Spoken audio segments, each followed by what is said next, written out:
Welcome to our explainer. Today, we're diving into a powerful idea from Pastor Arastas Barnabus. It's a simple question, really, with huge implications.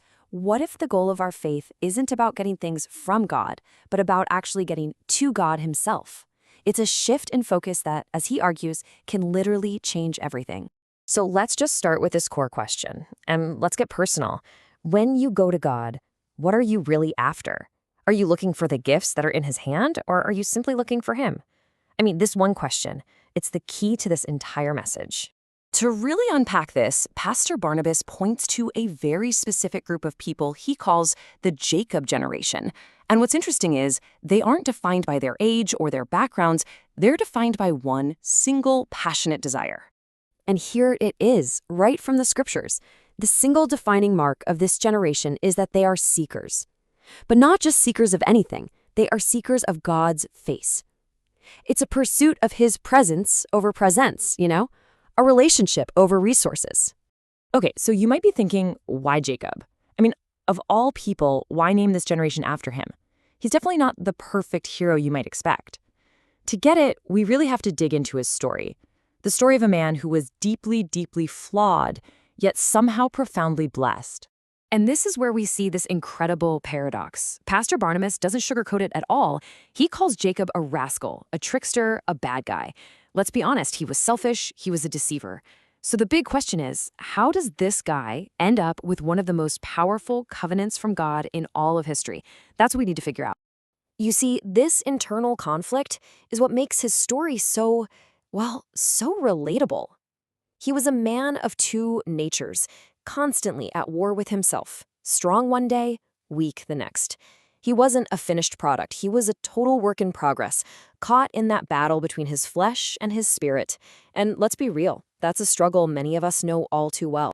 All right, so this all boils down to understanding a fundamental difference in what we chase after.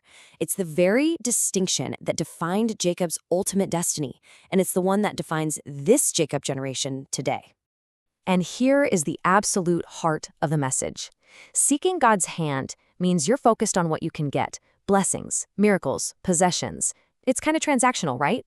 But seeking his face, that's about pursuing his presence, his approval, the relationship itself. It's about wanting him, not just what's in his hand. And Pastor Barnabas just puts it so powerfully. This generation completely shifts the focus. They aren't chasing God for the benefits package. They're chasing God for God. What they want is his face, his endorsement, his smile, just his presence in their lives.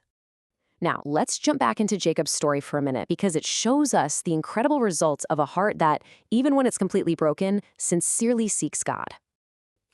Just picture this.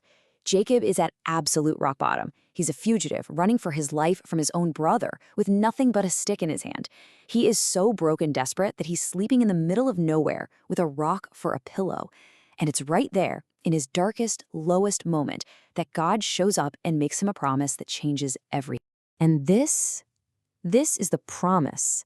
God says something to this flawed, broken man that he never even said to Abraham in this way. He says, I will never leave you. It's this unconditional promise of his presence, and it's not based on Jacob being perfect. It's based on God's faithfulness to a seeker. And that is such a crucial takeaway for all of us. You don't have to have it all together. You don't have to be perfect.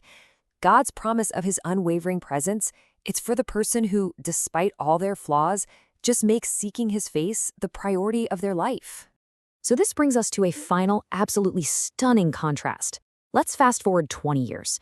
Jacob finally meets his brother Esau again, and the words they say to each other reveal everything about the long-term results of their two very different lives. First, you have Esau, the guy who focused on building his own wealth, his own power, his own kingdom. He looks at everything he's acquired and he declares, I have enough. He's satisfied with his stuff. He's reached a point of sufficiency. But then there's Jacob, the man who started with absolutely nothing, but made God's presence his priority. He makes a profoundly different statement. He doesn't say, I have enough. He says, I have everything. His sense of fulfillment isn't measured by his possessions, but by the presence of the one who possesses all things. Wow. Two brothers, two different pursuits, and two completely different outcomes. One found enough, the other one found everything. The difference is staggering when you think about it. And so this whole message really comes back to us with this one powerful question. At the end of the day, it's not about what you have, but about what you pursue. So will you settle for seeking what's in God's hand, or will you join the Jacob generation and seek his face? The answer to that question determines whether you end up with just enough or with everything.